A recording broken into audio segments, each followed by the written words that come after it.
She's a quadruple amputee who lost her arms and legs after a bout with illness. Mark Holmberg first shared VCU grad Lindsay EssDBKDBE's story back in 2008, right after she got her prosthetic limbs. Since then, Lindsay has become the first woman to undergo a double hand transplant.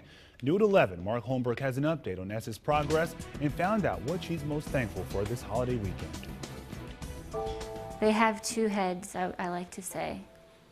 What does that mean? I can kind of, not sense the donor, but I have a great sense of appreciation.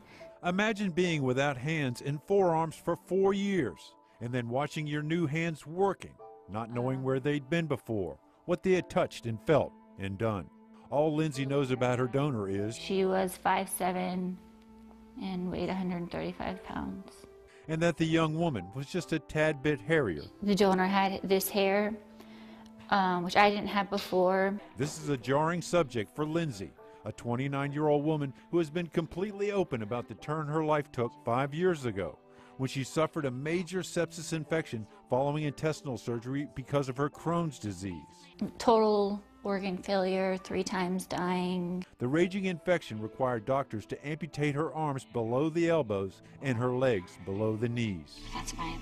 This adventurous, extremely fit VCU fashion graduate grabbed what was left of her life with all of her heart.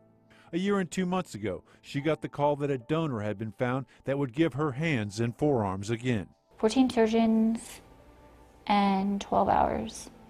This would be me. This is directly after they put my arms on. Imagine feeling your new hand slowly coming back to life, a ½ centimeter or so a month, starting at the forearms. It hurts. It's like an annoying kind of ba-boom, ba-boom, ba-boom, ba-boom, boom kind of thing, but it's like ba-boom with needles. She loves talking with her hands. The doctors say that the way I move when I talk, and that helps. More than a year into it, I can do my own makeup, but if I'm in a rush, my mom does it. I still cannot unbutton my pants or undo a zipper. Lindsay wants to stay active in the VCU fashion world, art directing, substitute teaching. But now she's going back to school to become a rehabilitation counselor. So I want to actually work for